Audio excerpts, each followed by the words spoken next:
Hello and welcome back to Seconds Out. My name is Ayman Khan. Great to be joined once again by legendary broadcaster Al Bernstein. Al, good to see you. Good to hear from you again. How's life? Good. Nice to be with you guys again as we head into the next quarter of all the boxing activity going on.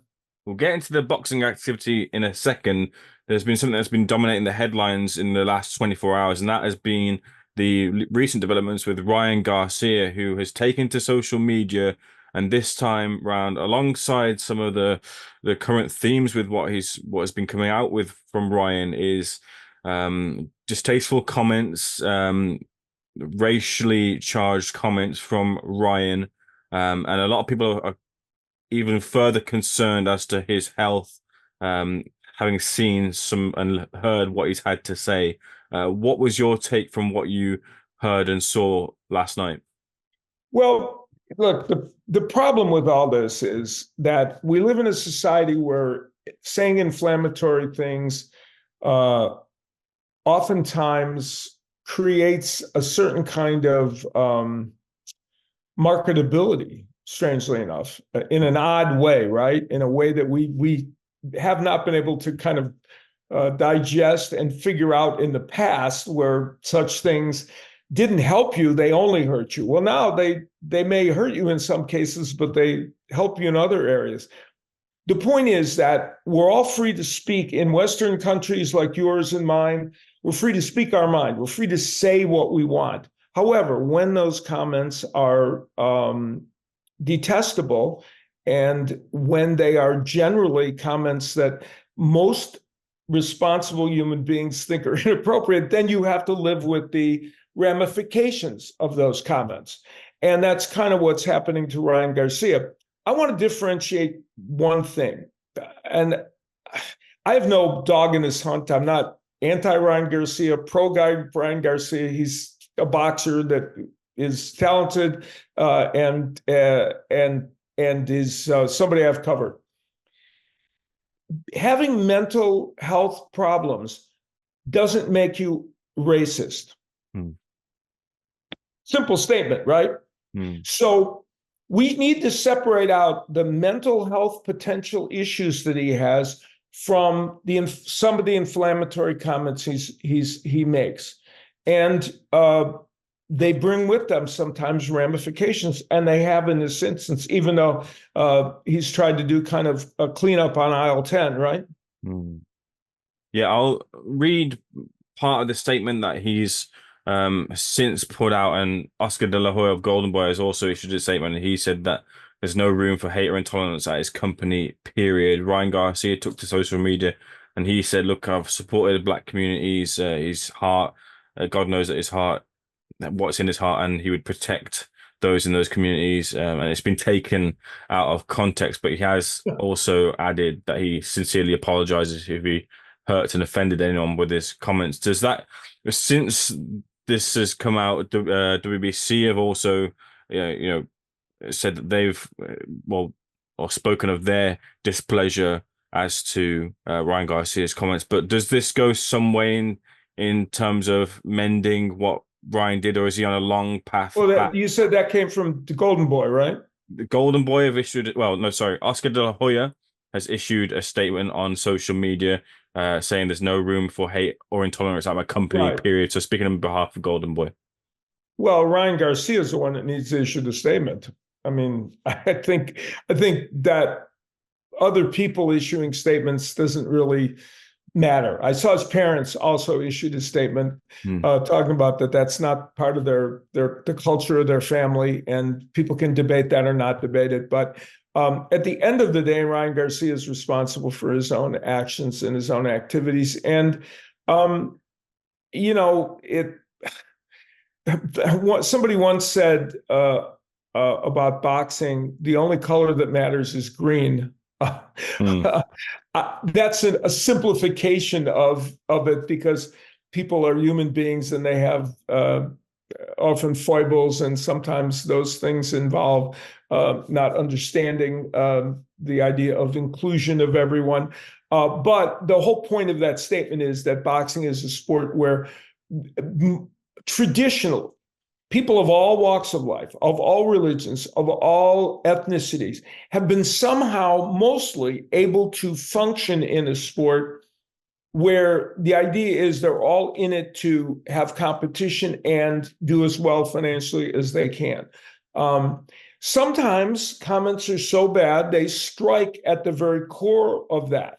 Hmm. And it appears that this is not the first time Ryan Garcia has done or said something that was pretty far over the line. So the problem is he's continuing a pattern of this, and that's an issue. You're free to say what you want, but ramifications can come from it. Last one on this. You've been in the boxing game a lot longer than I have. Can you remember a fighter that went along the similar sort of lines like this, or is this something that we've not seen before? Oh, there have been fighters that have been boxers that have been controversial, obviously, and and in recent years with social media, clearly, it's amped up all of this. I mean, my good friend Adrian Broner might be a perfect example of recent times of a fighter who said some pretty nutty things overall. But my friend Adrian Broner, but fighters have said things that were flamboyant, controversial, oftentimes disgusting, as people do. So it's happened before, but when it does happen, sometimes it impacts their marketability, it impacts their ability to do business with people. Sometimes it doesn't. And, boxing is the ultimate laissez-faire capitalism run amok.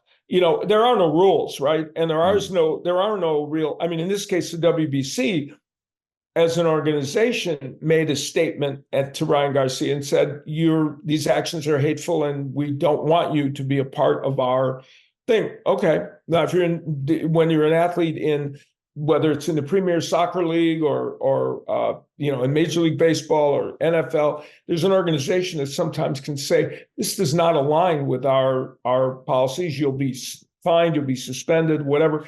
Boxing doesn't exactly operate that way because it's all about, as I said, laissez-faire capitalism run amok. So these things don't bring immediate ramifications and actions necessarily. But in this instance, it seems like it's having an effect. Having said that, it might not matter if he can somehow be acceptable for 4 months. None of us believes he's not going to get somebody wanting to fight him to make a lot of money, because he has shown, one ability he has shown, in addition to being a good fighter, is his ability to draw fans. Interestingly, it's mysterious to some, but he does. We'll park that conversation there for now. The other thing I want to touch on with you is a big fight that's been announced for September in the form of Anthony Joshua, who's the challenger against Daniel Dubois. Anthony Joshua now finds himself the veteran, or one of the veterans of the heavyweight division. What has been the reaction over in the US to this big heavyweight fight? It's taken here big domestically, but what about over in the US? Oh, yeah, listen, here's what I feel about the heavyweight division. People are fighting each other. For the most part, we're getting now, and it's been that way for a fair amount of time. It's been even more exaggerated, or more pronounced, I should say. Now, who doesn't want to see Daniel Dubois and Anthony Joshua fight? Why not? Who wouldn't want to see that fight? Two of the top heavyweights in the ring against each other. I think boxing fans here, as they naturally would be on your side of the pond, think it's a really good matchup. Dubois has shown tremendous resilience in coming back from difficulties, as has Anthony Joshua. Joshua is older. Dubois is in his 20s, represents one of the few top heavyweights really in their 20s when you get right down to it.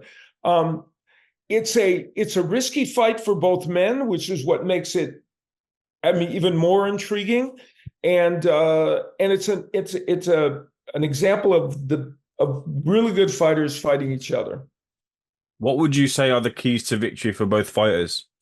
Yeah, for at the end of the day, we're both of these men. Well, for Dubois, uh, the perception is that he is probably more vulnerable to the punching power of Joshua than Joshua may be to the punching power of Dubois. Although we've seen Joshua hurt and of course stopped by Andy Ruiz.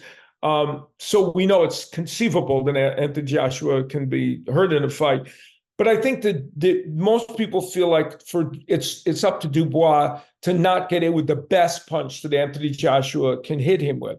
His mission is to be busy enough, use the jab, throw combinations, get in and out, work the body of Anthony Joshua, which he does extraordinarily well, and be responsible defensively.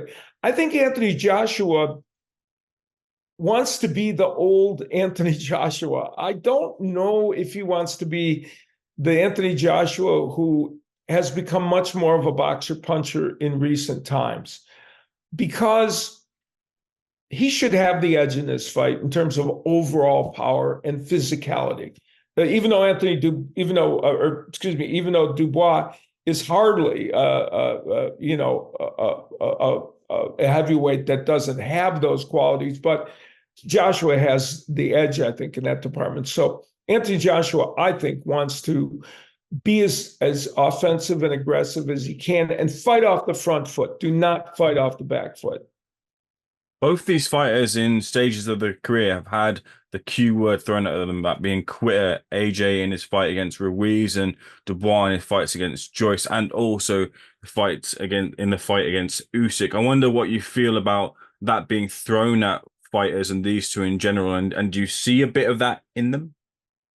Yeah, I'm one of those people that is very loath to do that, because I think, 99.9% of all boxers show enormous bravery getting in the ring, doing what they do in the ring, and sometimes they can't continue. I'm loath to use the word quit. That something has happened to make them unable to continue.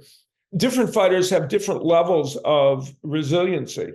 I think both of these men will in this fight will not go easily into the night. I think they see either of them as quitters. I think they both have had some difficulties in the ring a couple of times, but in their careers have been resilient. Right, they've come back from those. They've improved. I mean, Anthony Joshua's looked very good in his recent fights. Dubois looked really good. So they're fighters that know how to come back and be effective. There's probably more pressure on Joshua simply because he's older. I mean, Dubois is in a situation, to be honest, he's young enough. He could easily come back from another setback, depending on what it is. I mean, in this day and age in this sport, we sometimes place too much emphasis on setbacks. But let's take these fighters as an example.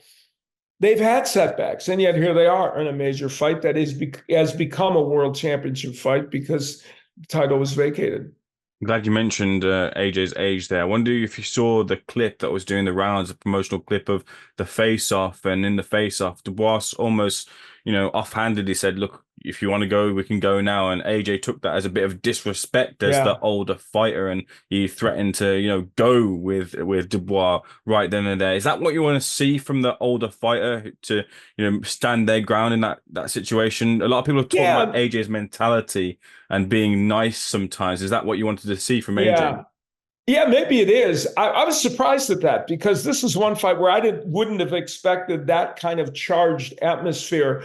But it was interesting that the reaction of Joshua too, and the intensity of that moment. But yeah, I think, listen, Anthony Joshua has been in the arena. He is a tried and true veteran who has been tested. Mostly has not come up wanting. A couple of times he has, but for the most part has gotten the job done. And I don't think at this juncture uh, he probably wants to be thought of as this grizzled veteran. He is in his 30s, but for a heavyweight, it being in your 30s is different than the other divisions. The top heavyweights in the division, whether it's Usyk, Fury, Joshua, Wilder, we know is really pretty much headed toward the end of his career. They're in the twilights of their career. So that's a fact. That's just a fact. They have another year or two, a couple years left, whatever it is. And then they're going to be out. So these are the times for them when these big fights ultimately shape to some degrees, help shape their legacy and are important to them because it'll dictate how they go out of the sport. We'll leave it there. I really appreciate the conversation and the breakdown as well too. Thank you so much for speaking to Seconds Out. We'll speak again very soon. Always a pleasure to talk to you. Take Pleasure's all care. mine.